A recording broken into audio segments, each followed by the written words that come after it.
So just to introduce Scott, for those who may be unfamiliar with him, Scott Sueme is a Canadian artist raised in Vancouver, BC, currently working out of his studio in East Vancouver.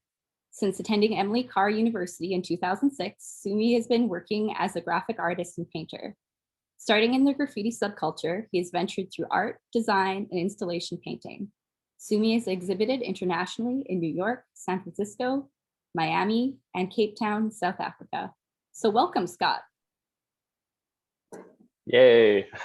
Thanks for having me. Yeah, I'm gonna go easy on you. So all right. So Scott, how did you get your start in art? I got my start through skateboarding. I think that's kind of my earliest like transition, I guess, through playing sports as a kid. Playing soccer, I was in like taekwondo, all kinds of different sports, played on all the teams. And then I think skateboarding was like the first like aha moment where it's sort of the combination of the two. It was so like freeing in that you can kind of do whatever you want with it. So the creativity element and the culture of it, seeing the graphics on the boards, seeing, yeah, just all of that, it kind of, yeah, made me want to draw my own designs or kind of explore my own creativity. And yeah, I think that's like my earliest start. That kind of led me to painting graffiti and exploring that whole subculture as well. So yeah, it all kind of started with skateboarding. So can you still ollie today? I can still ollie. I can still kickflip. I mean, probably like, yeah, have a couple bruises on my shin by the time it was done, but yeah. So do you remember what was like some of the first things you would have drawn on, like on your board or a binder or a backpack?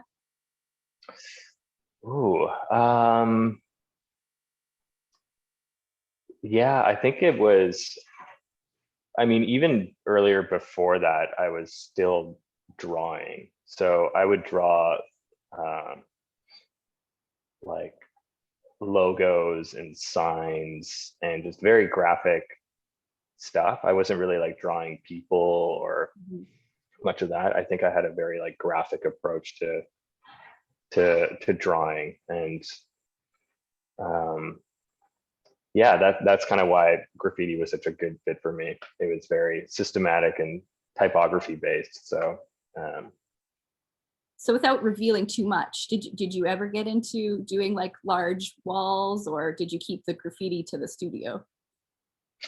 Oh no, I mean, I was out there. I traveled to many different cities and painted graffiti, and yeah, LA, San Francisco, Toronto, Montreal, other places. So yeah, I definitely was an outdoor artist for a while. Yeah, I did. Yeah. So sure. do you think your earlier experiences with graffiti or skateboarding, do you think that still shows up in your art today? Yeah, 100%. I think it's not really in a aesthetic way per se, but more so in some of the, I guess, color exploration. I think with graffiti, you're always, whether you're painting a wall or something, it's certain color combinations, and you're constantly trying to do something new the next time. So it's really just a hardcore numbers game early on. So trying to do the most, trying to keep the variation quite high. So I think it shows up in my work in terms of maybe scale. It helped me kind of translate my work to larger buildings, doing murals and things like that, to think bigger. And also just the numbers, like just painting lots of pieces. It really created this kind of like militant mindset with fine art. Like, not that I'm trying to crank out as many pieces as I can, because I'm still trying to protect the integrity of the work, but it does kind of light a fire under you to just like keep going and press on and not think too preciously about what you had just done and just move on to the next one. Yeah, it reminds me of something my professor told me once. It's like, you make a good painting, make 10 of them. It's like a similar kind of attitude where there's that like almost that competitive ethos, like a spirit that like keeps you going, and like I think it allows you not to remain so stuck. Definitely. Yeah. So speaking of stuck, so do you ever have like a bad day in the studio? Sure. Yeah. I think there's days where I'll, I paint over some of my work a lot if I'm not feeling it. So, yeah, there's some days where you're taking like 3 steps back and like half a step forward. And there's other days where you're maybe making great move after great move. So yeah, there's definitely those days where it's kind of, it feels like you've backtracked, but do you have like any specific strategies that help you get back on track? I find looking helps a lot. So when you're having a bad day, or when I'm having a bad day, you tend to, your first reaction is to like, how can I quickly get back to pressing forward with this painting? But in actuality, you should really take a step back and just look, and give the painting its own space and time before re-entering the space to do something new on it. So my first reaction is always like, oh, I'm gonna do, maybe I should add this, or maybe I should subtract that and take that away. But really, like, after I sleep on it or spend a couple days maybe not working on that piece, I end up making a better move at the end. So what is an average day in the studio like for you? Is there coffee involved? Oh yeah. Oh yeah. Often, yeah, I actually have a coffee at home, and then on some days I'll get into the studio, drive down and have a second one. But average day, I don't know if there is really a stat, like an average day in the studio. Between building, which I'm starting to like build some of my own panels. So I'm doing a lot of woodworking in the space on certain days. A lot of either cleaning, organizing. I have studio visits occasionally as well. So talking to friends, doing admin stuff. Yeah, there's kind of like there's really a mixed bag of what I'm doing on a day to day. If it's usually it's not very quiet or lonely down here. So that's a good thing. Yeah, that's why I ask, because sometimes people just assume that artists just get to paint all day when really like there's so much else involved. Yeah, painting's really a rare bird, if I often like come down on the weekends as well. So usually Monday to Friday, if I'm not like putting out fires or doing whatever, if I paint like maybe like 3 days during the week, that's like really good. But a lot of my painting happens on the weekend when it's like really quiet down here.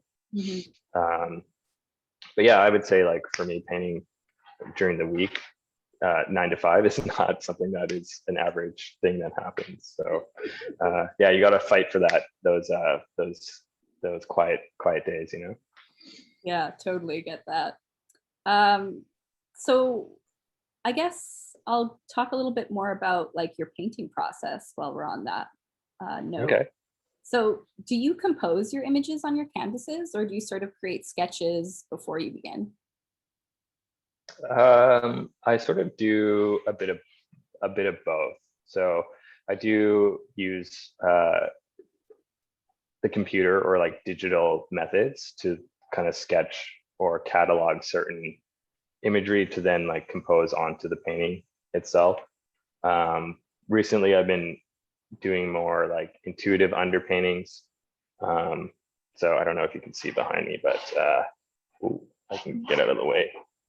Oh, those are finished.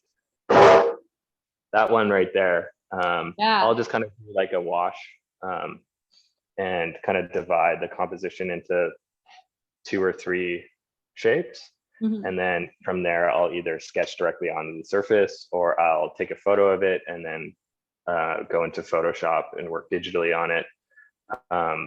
So yeah, I kind of bounce around a bit. Other times I'll just like start straight from on the computer with a size, a dimension in mind that I want to work on. So it's sort of like whatever I feel most comfortable with in the moment. And it kind of comes in waves. There's times where I'm working more digitally first and then more painting later. Other times, if I do that for too long, I'll get really bored of that and want to just throw paint around and then kind of paint my way out of scenarios. Totally. I understand that painting your way out of something. It's sort of like you make an intentional mistake here and then I have to fix it. Yes, and that can often be like a really exciting way to work, because it gives you an opportunity to not only make mistakes but discover something that you wouldn't have done if you were premeditating a lot of these decisions. But the digital stuff really helps cycle through different decisions very quickly, whereas painting can be a much more slower burning process in that regard. So yeah, I get that. Do you have, well, I guess you sort of answered my question. You don't quite have a favorite way of working, but something I saw in another interview that you did was if I understood it correctly, that you sometimes use like cutout paper shapes on a projector. Is that true? Yeah, I've worked that way before. I haven't done that more so recently. I've gotten more into like cataloging those cut paper forms in a digital file, and that way it's just there on my computer, and I can manipulate them in the digital space in the same way I would analog. But cut paper, cut shapes, those have definitely been an ongoing part of my process, and it just manifests in different ways as I'm evolving it or thinking about it differently. That makes sense to me. So let's talk a little bit about building buildings. So it seems to be like your understanding of space and form seems pretty influenced by architecture or by design. Sort like, am I right? What drew you to this theme? Yeah, thanks for asking. With this most recent work, I think,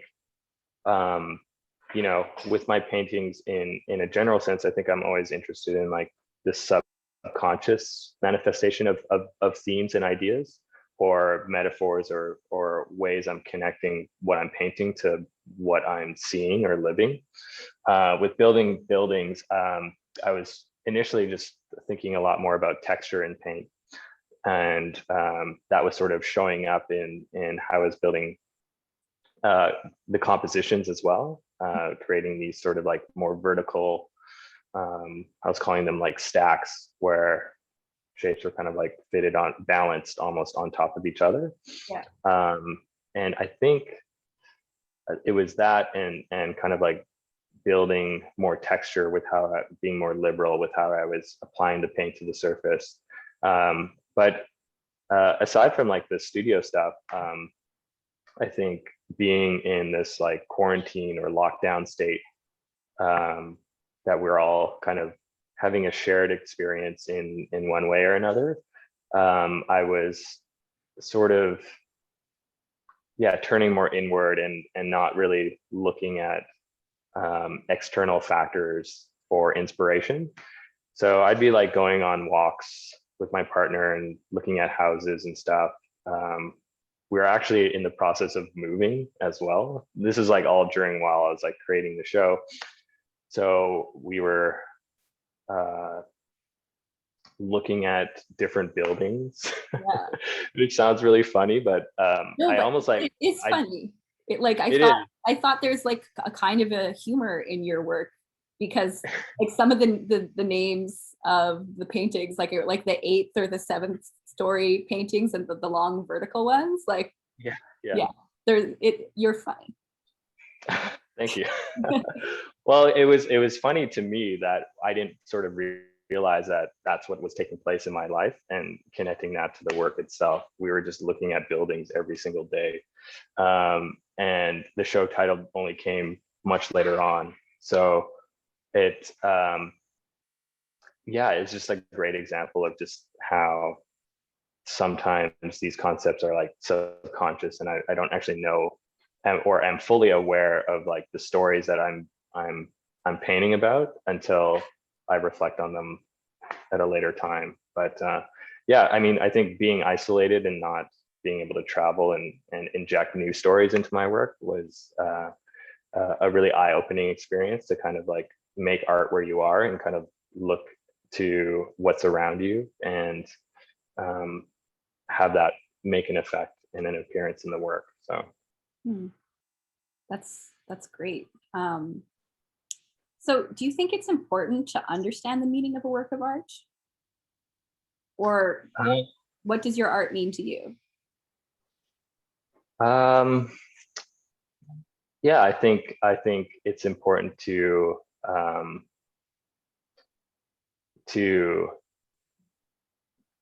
understand the meaning of the work in relation to yourself and what that means to you. So some of my paintings, what they mean to me might not resonate in the same way with you, and that's totally okay. Like the painting is just like I think I read somewhere it's like the painting is just a lighter and your mind is the cigar. Yeah. And so I think it's like what it's totally reliant on the viewer and like what they and because they're bringing their own experiences to the table, they're bringing their own understanding to the table. But for me, I think my art is a way for me to discuss my memories, explore my curiosity and my almost like my subconscious again. And it's also like a form of meditation for me as well, like which is becoming more and more important today, to like have something physical or real world that takes my occupation and keeps my time. So in a way, it's like a vocation. It's a way to store my memories and that's kind of what painting means to me. I'm just so grateful for the activity of it, the act of doing it. Yeah, it's there's something about the act of painting that becomes kind of a mindfulness exercise. Like it's like it is distracting in a way, but it's also like you need to be aware of your own body while you're doing it. Do you find that? Yeah, it's like an awareness. It's a way to process thinking as well. Because while you're working, you're also like thinking about how your day went. You're thinking about it's like a form of being in the shower. Totally. Yeah, it's a great space to like just process stuff and just kind of watch your mind kind of go from thought to thought and process everything. So unlike a shower, how do you know when a painting is finished? Yeah, that's a good question. I think I look for certain attributes in a painting, like certain words come to mind, like harmony, tension, the way things settle. I kind of look for that. And there's sort of like a tipping point with certain paintings where they like look very unfinished, and then they start to like, you'll maybe make one or two marks and then it flips and starts to look like it's like on the home stretch. And then at that point you're just you're just doing detail work to kind of help it along to get there. So that makes so much sense to me. So like you spend a lot of time with your paintings. Do you ever have a hard time letting go of them? Like when you get a show together and you ship it off to the gallery? I don't think so at all, really. I used to, especially with the shipping stuff, like watching the DHL guy just like haul it away. You're like, oh God, that's such a, yeah, it used to really freak me out. But no, I don't. I think overall it's like, I'm just thankful for the vocation of it, the gift of being able to make something. And the painting is just like a symbol of that. So if someone wants it afterwards, that's a beautiful thing, and that's a gift. It's a gift, you know.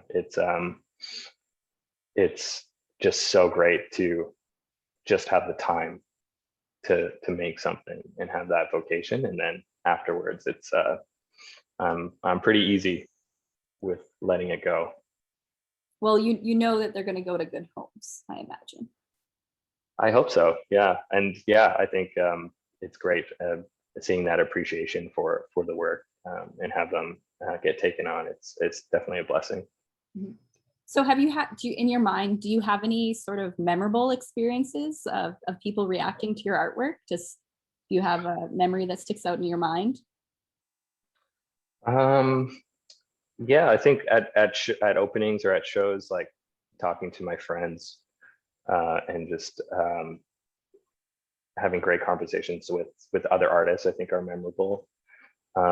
Whenever like kids see my work or react to my work, it's like it just brings me so much joy. Like we'll have clients come by with their kids maybe, and they'll like point at the painting and look at it, and yeah, just to know that you're part, yeah, you might have a small role in inspiring some younger people. I think those are very important to me, and very memorable. That's so awesome. Yeah, I love how kids look at work. They just like come with such a fresh perspective. So let's talk about kids again. You went to art school, correct? For a little bit, and I was just wondering, do you think art school is a must for today's emerging artists? I wouldn't say it's a must. That's I do think like you get a lot out of it. I think the students like mindset going into the school is like as important as the lessons they might receive.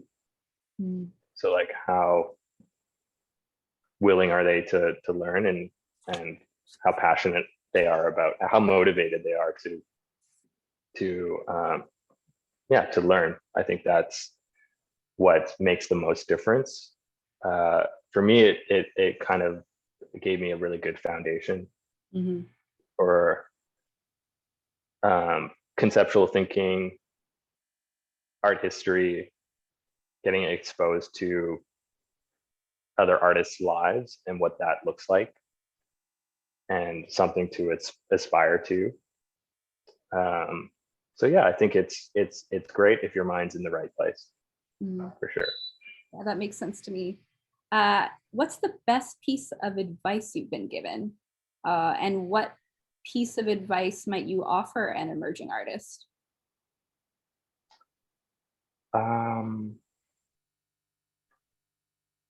I would say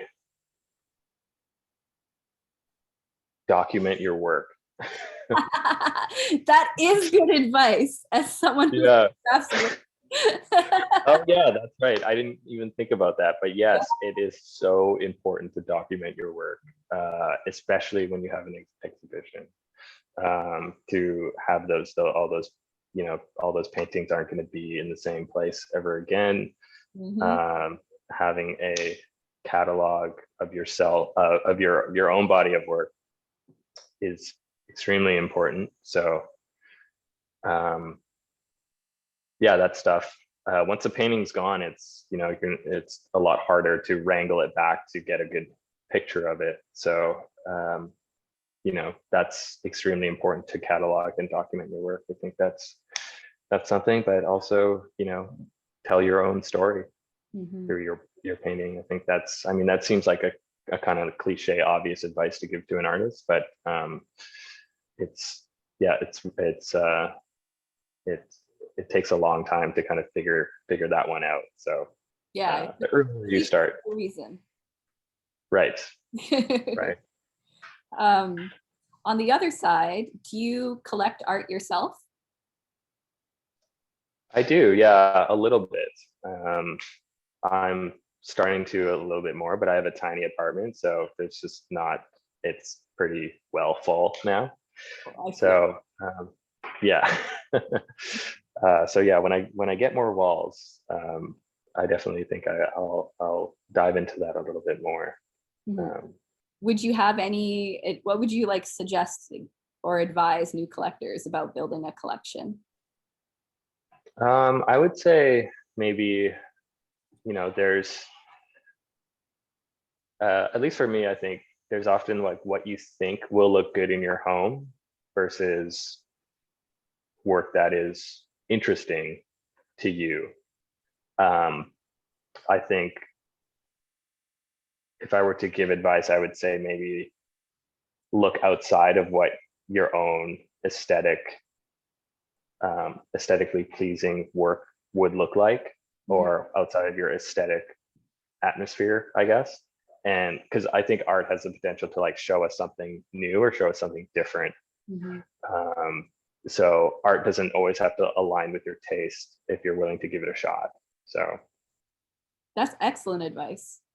I think it yeah, also allows you like the possibility of having your taste change through a work of art. definitely. So we're coming up to the 1:30 mark. I have so many more questions from you, but I think what we'll do is we'll open it up to some of our audience members. So hold on one moment while I adjust this. I believe the chat is open. If you have a question, you could type it into the chat. Or you have the option, I'm going to allow you to unmute. Nope.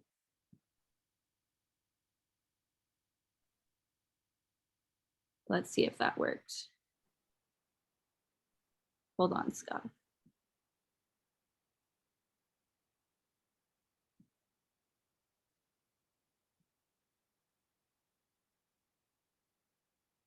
All right. Okay, you should be able to unmute yourselves if you have a question. If not, I might take the next 5 more minutes to ask Scott some more questions of my own.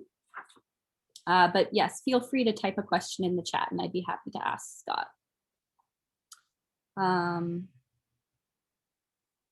So let's talk about the art world a little bit. Do you follow the art world? Are there any trends you've noticed and are paying attention to? Yes, I do follow the art world. I Yeah. try to stay informed.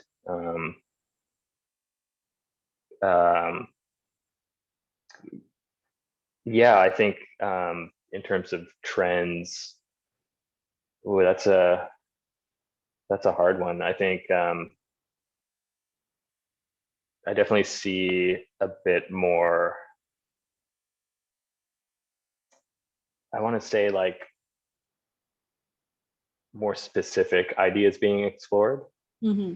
and if it's like representational work, we're seeing a lot more kind of like a rejection of accuracy in terms of what that representation is depicting. So a little bit more just kind of weird, surreal depictions of real life things. I'm seeing a lot of that, and just more contrast overall, hyper color works. Yeah, it's really hard to kind of pinpoint the trends on the art world because it is so vast, right? So Oh yeah, and it seems like there has been like more of, I've heard it called zombie figuration as opposed to like zombie abstraction. This like yeah, idea of like taking off these like hyper real pop figures almost, but like putting them in surreal landscapes, but like I can't remember the name of the artist, but she paints brooms in like classical figurative poses. Yeah. I'll have to look. I'll send it to you later. Yeah. But But I think zombie figuration is sort of, what I was sort of loosely referring to earlier. So thanks for coining that genre for me. I didn't coin it. I'm pretty sure someone wrote an article about it. I read too much, so. Oh yeah, I think I saw like someone published an article about about that. I think it was like Jerry Saltz or something posted. Oh yeah, he definitely has covered that. Jerry Saltz has his finger in everything. What about everyone's talking about them, but non-fungible tokens, NFTs? Would you dip your finger in the world of crypto? I don't know. I think right now it's going to be a no for me. I really enjoy the memes. They're hilarious and they really crack me up. But yeah, it's hard for me to say. I'm glad it's giving certain people opportunity right now. But yeah, in terms of thanks for bringing that up, because in terms of trends, that's definitely one that's like really hot right now. But yeah, I've been trying to read both sides of that story, and I think I don't know. I'm too deep rooted in the physicality of painting and the real world, so I'm prepared to die on that hill. So yeah, I think it's a good hill to die on. A solid hill, a real, a lot of virtual one. Exactly. Okay, well, just to wrap up then, if there are no further questions. Did we in the chat there? Yeah, there's a question to see more work, so I directed them to the website. I could put your website as well, Scott. It's www.scottsueme.com, right? Yep. Okay. Oh, Pixel 4 Extra Large has a question. What is it? I would be happy to ask it. Or I can ask it. Is the mic working? Yes, it's working. Yes, it worked. Awesome. Thank you. How you guys doing? Good. Nice. I had a question for Scott. Scott, being as you were, starting out in your career, I think I read somewhere you did some like graffiti work and some style writing stuff. Do you find that background still finds its way into your current work, or are you kind of trying to be void of that past influence?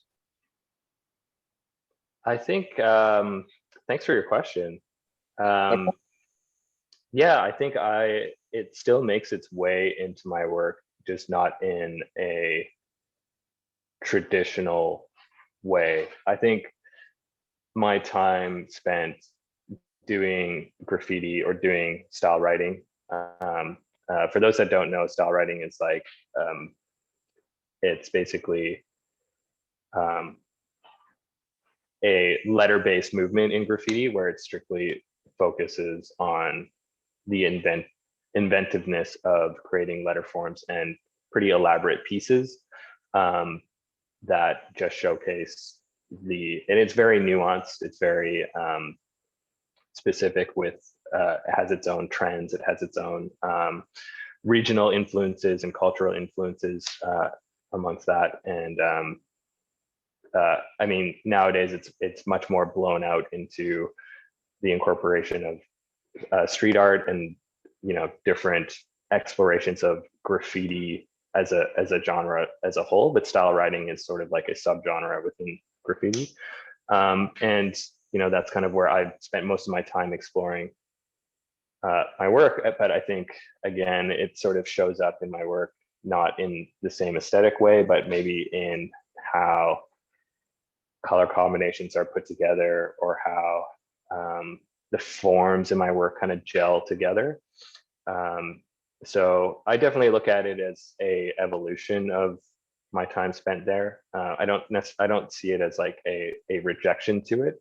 I see it more as like a deeper exploration that allows just a bit more interpretation outside of that subgenre, a different kind of meaning. So yeah, I think it shows up in maybe not in the stat sheets of how you would how you would think, but it does have these subtle things in the process that I definitely like. And thinking, I'm always like relating back to my time spent style writing, and like it's given me a foundation for like how I think about my work, which has been really helpful. So just the average viewer might not be able to make those connections aesthetically. That's all. But yeah, thanks for your question. It's definitely nice to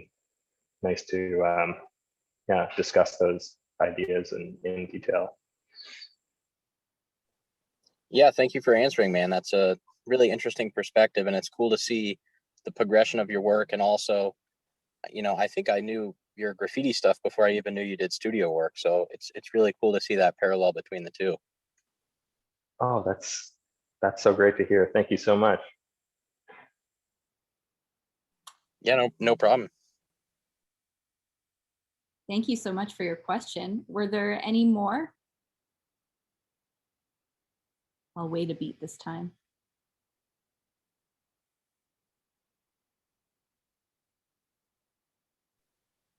I was going to say I could ask a few more questions if no one else is going to ask anything. You go ahead. If you wouldn't mind asking another question, you'd be welcome to. Sure. So Scott, knowing that you do some murals and whatnot as well outside of the studio, is murals something you're still looking forward to doing in the future, or are you aiming to just do more studio stuff? Thanks for your question. Yeah, I think I am looking to do more murals. I think studio work has definitely become my my primary focus, but I am exploring a couple projects at the moment that are mural based or installation based. Public art is something I definitely want to continue exercising and continue working on. But it definitely has to be kind of the right project for me. So something that I get excited about, something that maybe is a little bit different, or a good opportunity for me to add something different to my portfolio. So I would say I'm not like seeking the mural work as hard as I used to before I got more heavily into painting in the studio.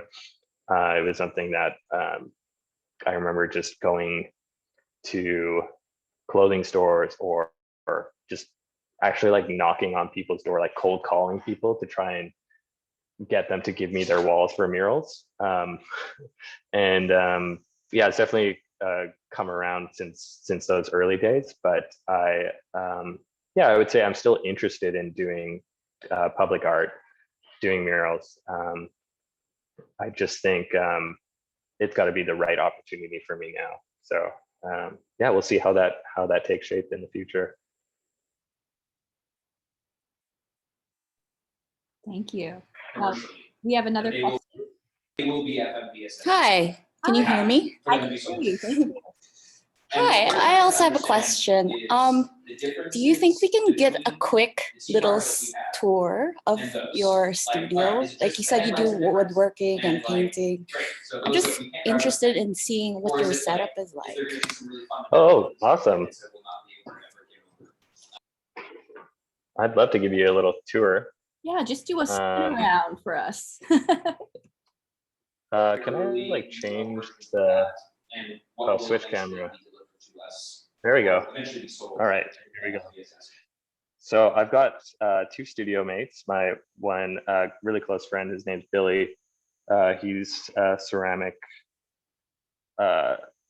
ceramicist, I should say. And here's kind of his little section. He's got his wheel down over here. And then this is where I do most of my painting.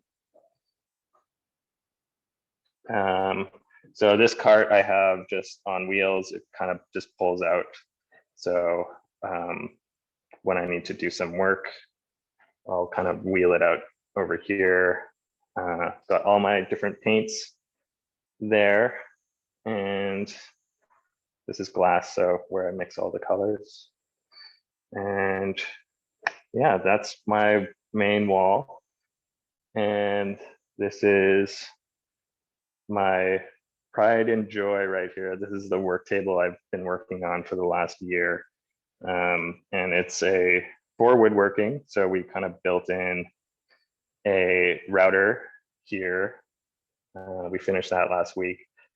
And the table saw is all integrated in this table. So when we need to do woodworking, we just kind of wheel this guy out and cut down all our plywood or sheet goods on this thing.